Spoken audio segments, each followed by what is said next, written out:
Hello guys, welcome back to my channel Keep Learning 416 আশা কৰো আপোনালোকে ভালেই আছে আৰু আজি এটা নতুন আপোনালোকৰ কাৰণে আপডেট লৈ আহিছো যে আপোনালোকে বহুতৰ মনত আছে যে আমি বহুত আগতে মানে 2008 টা পোষ্টৰ কাৰণে ডিএমই আবেদন কৰিছিলো আপোনালোকে হেতু 656 টা পোষ্ট আছিল এতে বিভিন্ন পদৰ বাবে আছিল যেনে ষ্টাফ নাৰ্ছ গ্ৰেড 3 গ্ৰেড 4 এটা বহুত কিটা এক্সামৰ কাৰণে আছিল তো প্ৰথমতে আপোনালোকে কিমান প্ৰিপেয়াৰ কৰিছে মই নাজানো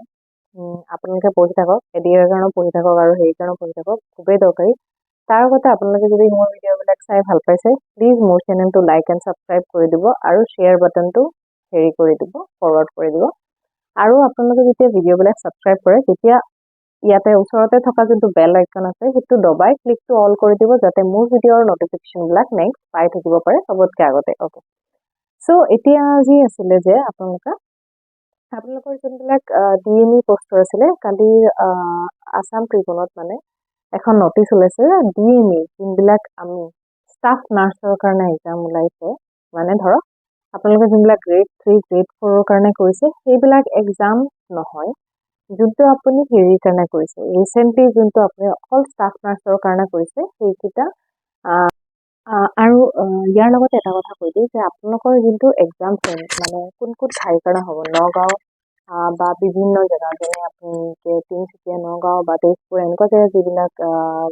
মেডিকেল কলেজ আছে বা যিবিলাক পোষ্টৰ কাৰণে আপোনালোকে আবেদন কৰিছে সেইবিলাক জেগাত হ'ব আৰু আপোনালোকৰ এক্সাম চেণ্টাৰটো আপোনালোকৰ এডমিটত দিয়া থাকিব এটা কথা মই কৈ দিব খুজিছোঁ যে এক্সামৰ আগত প্লিজ আপোনালোকৰ যদি এক্সাম চেণ্টাৰটো অলপ দূৰত পৰিছে আপুনি চাই যে আপুনি নগাঁৱৰ নহয় ডিব্ৰুগড়ৰ হয় বা বেলেগ ক'ৰবাৰ হয় আপোনাৰ এক্সাম চেণ্টাৰটো যদি পৰিছে আপোনালোকে সেইদিনাখনে আহিব ট্ৰাই নকৰিব কিছুমান কেণ্ডিডেটে কি কৰে ছেইম ডে আহিব ট্ৰাই কৰে ৰাতিপুৱা আৰু তেখেতৰ দেৰি হৈ যায় আৰু এক্সাম চেণ্টাৰ সোনকালে নাপায় তো আপোনালোকে কি কৰিব আগদিনাখনে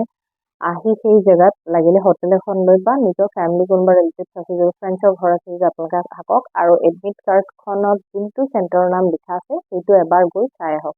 যাতে পিছদিনাখন আপোনালোকে খালি এক্সামত ওলোৱাৰ সময়ত বেছি আপোনালোকৰ দিগদাৰী নহয় বিচাৰিব নালাগে যাতে ডাইৰেক্টলি আপোনালোকে গৈ এক্সাম চেণ্টাৰটোৰ সন্মুখত উপস্থিত হ'ব পাৰে কাৰণ এক্সামবিলাকত অলৰেডি মানুহ নাৰ্ভাছ হৈ থাকে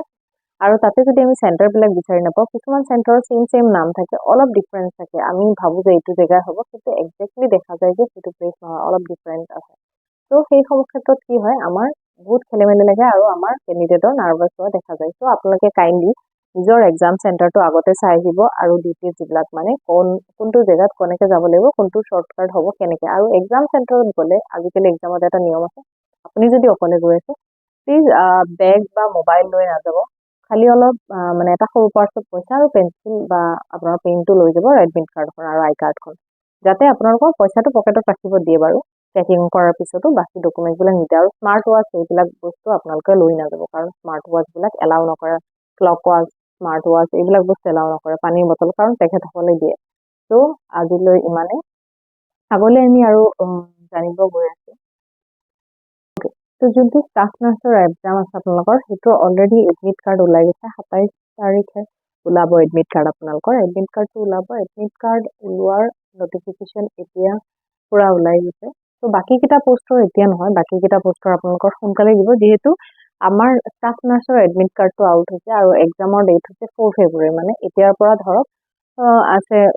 15 দিনমান টাইম আছে আপোনালোকৰ যদি আপোনালোকে 13 দিন আই থিংক 13 দিন টাইম আছে আপোনালোকে যদি এতিয়ালৈকে পঢ়ে বহুত ভালকৈ ষ্ট্ৰেটেজিবিলাক ফ'ল' কৰে তো আপোনালোকৰ এক্সামটো ক্লিয়াৰ হৈ যাব ত' যিসকলে এপ্লাই কৰিছে কাৰোবাৰ মনতো যদি নাই আপোনালোকে গৈ পেলাই চাব পাৰে যে এক্সামটোৰ আপোনালোকৰ ৰোল নাম্বাৰবিলাক আপোনালোকৰ মোবাইলৰ ইনবক্সত থাকিব SMD বুলি থাকিব DME SMD বুলি থাকিব আপোনালোকে চেক কৰিলে মোবাইল নাম্বাৰটো আৰু পাছৱৰ্ড দি পেলাই লগ ইন কৰি এডমিটটো ডাউনলোড কৰিব পাৰিব ডিএমইৰ অফিচিয়েল ৱেবছাইটৰ পৰা তাতে ডাউনলোড কৰি ল'ব পাৰিব আৰু প্লিজ এইকেইদিন আপোনালোকে এক্সামৰ কাৰণে ভালকৈ প্ৰিপেয়াৰ কৰক আৰু এক্সাম দিয়ক আৰু আপোনালোকক এটা কথা কৈ দিওঁ যে যিহেতু ডিএমই ষ্টাফ নাৰ্ছৰ এক্সামটো ওলাই গৈছে তো সোনকালে আপোনালোকৰ বাকী যোনবিলাক গ্ৰেড 3 গ্ৰেড 4 বা বেলেগ পষ্টৰ কাৰণে আপোনালোকে এপ্লাই কৰিছে সেইকেইটাও সোনকালে হ'ব তো বাকী মানুহখিনিয়ে বহুত ভালকৈ প্ৰিপেয়াৰ কৰি থকা ভাল আৰু এডিএৰ কাৰণে আপোনালোকে প্লিজ ভালকৈ প্ৰিপেয়াৰ কৰক এডিএৰ কাৰণে মই আৰু ভিডিঅ' লৈ আহিম আপোনালোকৰ কাৰণে তো আজি ইমানেই আছিলে তো আপোনালোকক আৰু এটা কথা ক'ব খুজিছোঁ মই যে আপোনালোকে যদি কোনোবাই এডিএৰ মানে টেষ্ট চিৰিজ ল'ব খোজে তো কিছুমান আপোনালোকৰ যে পঢ়া কমপ্লিট হৈ গৈছে বা নতুনকৈ কিছুমানে যদি কোৰ্চ ল'ব খোজে আপোনালোকে মোৰ তাত, তো আপোনালোকে কাইণ্ডলি তলত মই এটা নাম্বাৰ দি দিম ডেছক্ৰিপশ্যন লিংকত, তাত চাই ল'ব। আৰু মোৰ আগৰ যিবিলাক ক্লাছেছৰ ভিডিঅ' আছে সেইবিলাকো মই আপোনাৰ প্লে'লিষ্টত দি থ'ম। আপোনালোকে কাইণ্ডলি চাই প্লিজ লাইক এণ্ড ছাবস্ক্ৰাইব কৰি দিব। আৰু আশা কৰোঁ চবৰ প্ৰিপাৰেশ্যন ভাল চলি আছে। প্লিজ গৈ পেলাই ডাউনলোড কৰি লওক এক্সামটো আৰু ভালকৈ এক্সামটো এডমিট কাৰ্ডটো ওলাই লওক। আৰু কোনোবাই যদি বেলেগ কিবা ষ্ট্ৰেটেজি বা কিবা লাগে আপোনালোকে প্লিজ কমেণ্ট ছেকশ্যনত মোক জনাব পাৰে। Thank you, bye bye, take care. Please like and subscribe my channel.